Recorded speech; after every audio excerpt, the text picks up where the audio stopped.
ക്യാൻസറിനെതിരെ പൊരുതാനായി Calicut city service സഹകരണ ബാങ്കും MVR cancer സെന്ററും സംയുക്തമായി അവതരിപ്പിക്കുന്ന ക്യാൻസർ ചികിത്സാ സഹായ പദ്ധതിയാണ് മാസ് കെയർ. വാർത്തകൾ തുടരുന്നു. കോഴിക്കോടിനെ യോഗ നഗരമായി പ്രഖ്യാപിക്കണമെന്ന് ഫ്രണ്ട്സ് ഓഫ് യോഗ ആചാര്യൻ doctor KB Madhavan. Friends of യോഗയുടെ 18ാം വാർഷിക ആഘോഷവുമായി ബന്ധപ്പെട്ട് വാർത്താ സമ്മേളനത്തിൽ സംസാരിക്കുകയായിരുന്നു അദ്ദേഹം. നമ്മളുടെ ഫിസിക്കലി, മെന്റലി ആൻഡ് സ്പിരിച്വലി നമുക്ക് വളരെ ഡെവലപ്മെന്റ് ഉണ്ടാവാൻ സാധിക്കുന്നതാണ് യോഗ. ഏത് നാഷണാലിറ്റിക്കും ഏത് മതത്തിനും ഞങ്ങളുടെ യോഗയ്ക്ക് പ്രാധാന്യമുണ്ട്.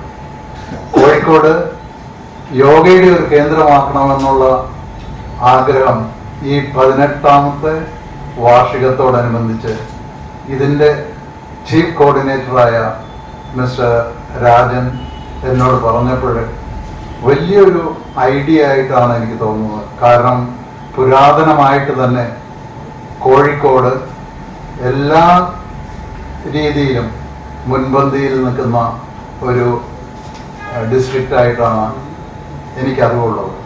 കഴിഞ്ഞ 18 വർഷത്തിനകം 10,000-ഓളം പേർക്ക് ഫ്രണ്ട്സ് ഓഫ് യോഗയുടെ പരിശീലനം ലഭിച്ചിട്ടുണ്ടെന്ന് യോഗാചാര്യൻ ഡോക്ടർ KB മാധവൻ കൂട്ടിച്ചേർത്തു.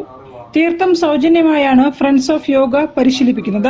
1990-ൽ ദുബായിലാണ് ഫ്രണ്ട്സ് ഓഫ് യോഗ ആരംഭിച്ചത്. കഴിഞ്ഞ 35 വർഷങ്ങളായി ലോകത്തിന്റെ 34 രാജ്യങ്ങളിലായി 85 സെന്ററുകളും പ്രവർത്തിക്കുന്നുണ്ട്. ഫ്രണ്ട്സ് ഓഫ് യോഗ കാലിക്കറ്റിന്റെ നേതൃത്വത്തിൽ കൂടുതൽ സെന്ററുകൾ ആരംഭിക്കുമെന്നും സർക്കാർ ഓഫീസുകൾ, വ്യാപാരികൾ, വിദ്യാഭ്യാസ സ്ഥാപനങ്ങൾ ഉൾപ്പെടെ സമൂഹത്തിലെ എല്ലാവർക്കും ഫ്രണ്ട്സ് ഓഫ് യോഗയുടെ ഗുണങ്ങൾ എത്തിക്കാൻ ഭാവി പരിപാടികൾ ആവിഷ്കരിച്ചു വരികയാണെന്നും അദ്ദേഹം വിശദീകരിച്ചു. വാർത്താ സമ്മേളനത്തിൽ chief coordinator Rajan Thengapparambath, Sheeja Rajan, TT Ummer എന്നിവരും സംബന്ധിച്ചു. News bureau, Kozhikode. സംരംഭകർക്ക് ആവശ്യമായ ബാലപാഠങ്ങൾ നൽകാൻ സാധിച്ചാൽ കാർഷിക മേഖല